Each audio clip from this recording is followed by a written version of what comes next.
I know I really shouldn't be stating the obvious, but being a parent to your child is one of the most important things to ever do for a child. Now, I know you're listening to that saying, well, that's fucking obvious as hell, but not in this anime right here. Togepi's original sin, being a good parent to your child is something that is an abundance of what we need and we do not have. Like, comment, subscribe, it helps. If you are not prepared to have a child, or you're not looking down the road for the long run to see how things could pan out if you did have a child with X, Y, and Z person and how that could go, then do not have a kid. I feel like it was something I was preaching from my first video where I was like, the sins of the parent can fall onto the child, and that happens to every single one of these kids. They're all dealt a bad hand with them all having to play the figure it out game when it comes to life, and you being a child and not understanding or knowing the consequences of what you're doing is not a good solution or action for a kid to be doing, leading them to the most downright insane solutions that they can ever think of. Now, as I'm about to go into the characters, I do want to say, as I'm not going to really go into the story completely in depth like I did in my first video, so if you do want to see that or see my first initial thoughts of the series, go ahead and watch my first video. But other than that, I'm going to get into it right now. Okay, I may have lagged a little bit. I want to talk about some of the positives before I even get to the characters themselves. I really do love in this show how it makes you feel like this is just a psychological horror where you don't necessarily know where it's going to go. Or maybe I should categorize it in the sense of you understand and know something horrific is going to happen, you just don't know how it's going to happen or what is going to happen. I also want to give this show a bit of a round of applause because I was actually able to captivate the PBS kids era when it comes to Togepi himself and him feeling like he's like a Elmo or a Sesame Street-esque character, but the kids getting taught a lesson in a completely darkened fashion. But I think I want to start off with the characters now. I think I should start off with Shizuka, the main character herself.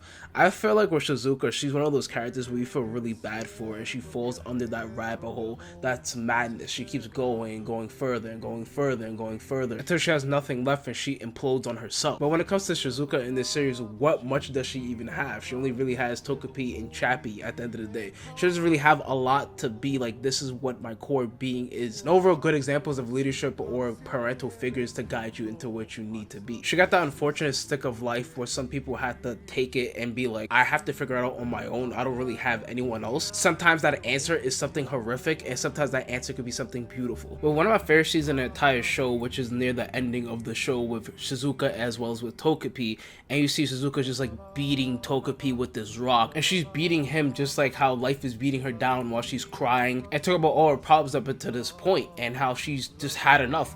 She's lost Chappie, her father doesn't love her, her mother's really not there for her, and she keeps getting bullied relentlessly every day from school while she's screaming out to this space creature for an answer, and the space creature Togepi responds with, I don't know. But in that same sentiment, he's still saying how much he's there for her as he slowly starts to grab her hand and hold on to it, saying, I don't know. This is one of my favorite scenes for a number of reasons. One, you're not really gonna get an answer from life when it comes to certain situations that you get put into. The most you can really do is have people be there for you and you having the willpower to move forward. For another reason why I love this scene so much is because life is kind of like a maze. You kind of just like figure out how to move forward. You go hit the left, you can hit the right, you can try to go up, go down. You just figuring out how to progress in this thing we call life that is a maze. But Shizuka still gets up. She still picks up Togepi and is still moving forward. She's crying, but she's still walking. She's still moving with Togepi. She's sad, she's hurting, she's going through the emotions, but she's still moving forward. Unlike in prior episodes where it usually would take a more darker turn or darker approach from her actions or her thinking. Like in episode 2 where she wants to GTA 5 herself. Also, no, that's episode 1, I lied. Episode 1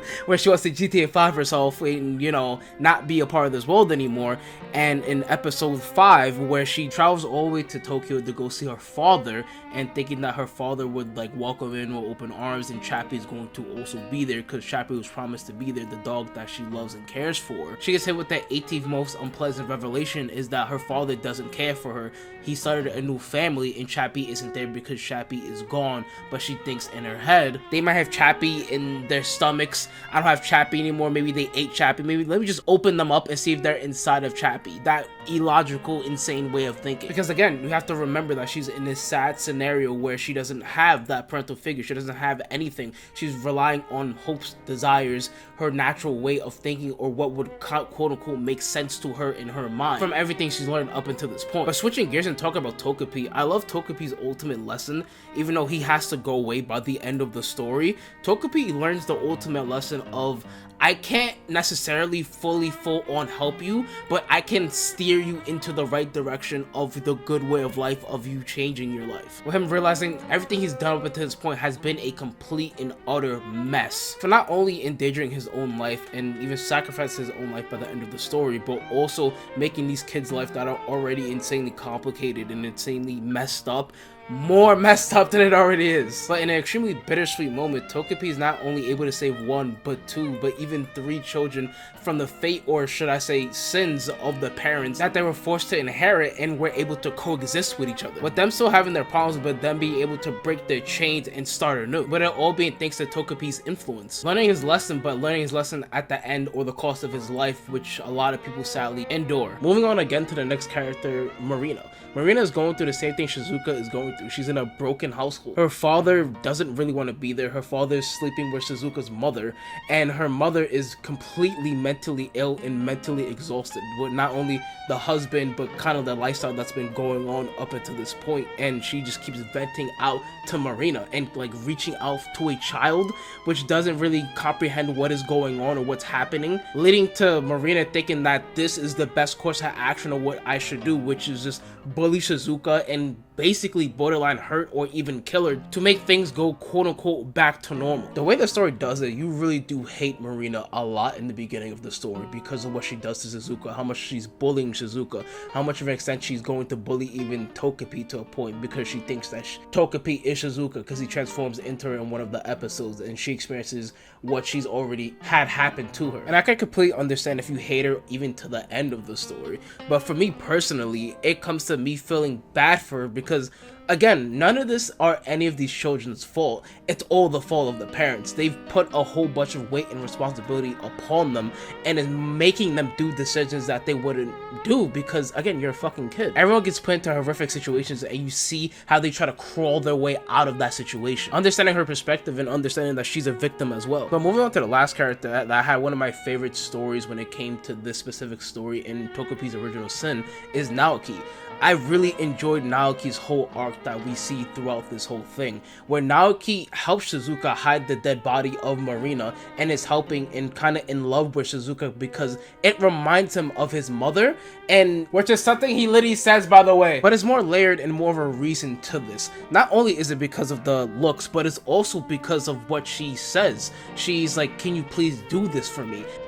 Now, why this is so important to the character of Naoki is because his mother literally would make him starve or would be like, I'm not gonna really love you as much because you're not doing a good job or better job in school getting hundreds instead you're getting 95s or 90s or you're getting 98s. You're not better than your brother. This forced Naoki down a road where he didn't really think anyone loved him or he wasn't important enough. He wasn't put to that standard for anybody, not only just his mother, but relationships were kind of skewed and messed up, leading to kind of a rift that he made in his head when it came to his own brother, who has showed him nothing but love and support, but he can't accept that because it's not in his nature to accept it because he's not good enough. And if he has that in his head, he's like, if I can't do something, if I'm not good enough, then what is the point of me being even here? So that's why he continues to help Shizuka and continues to do the wrong thing and almost put himself into a position where he's framed for the murder of Marina in the first place. Naoki in the end learns the lesson that he is good enough. He doesn't need his mother in his ear tell him that he's not good enough, he's not great enough, his brother is better. He knows he has value in himself and that's all that matters. He has his loving brother and that's all that matters. The empty void that Naoki is looking for to be filled by his mother is called validation, but he finds that in Shizuka. Being useful, being cared for, just having a place that feels safe to you. But sadly to say, at this part of the story, Naoki as well as Shizuka's relationship could be more comparable to a moth and an 8,000 watt of fucking lightning lightning that's about to strike you from the sky. You don't need an army. All you need is one bad motherfucker with you on your side, and you'll make it through to the other side, I promise. Well, Naoki also faced with the idea of expectations and reality, of the expectation of him needing to do better, him forced into a position where he has to do better, just for something so simple but so very important, a mother's love. With the mother knowing it or not, she's breaking down her child and making him feel like he isn't worth it, and slowly and almost surely rifting apart their family. With you being a parent, you have to understand you influence your child so much. You can really drift them apart, you can make them come together, you can make them be a completely better or different person, or send them to the depths of hell if you so choose. Not saying you have to do a perfect job, but just guide them just a little bit so they know what the right path could potentially look like. And I loved how great the brother was. He was a very good reinforcement for Naoki himself. Him telling him, I love you, I am there for you, if you need anything, I am here, and reinforcing that multiple times until he gets it in his head, I'm there for you, it's okay. But I highly suggest Togepi's Original Sin. It's very good. I definitely think you should give it a chance. It's only 6 episodes. You will have nothing to lose from just sitting for a quick afternoon watching it, or maybe watching 3 episodes, then the other 3 the next day. It doesn't really matter. But give it a chance, watch it, like, comment, subscribe. I'll see you in the next one. Goodbye!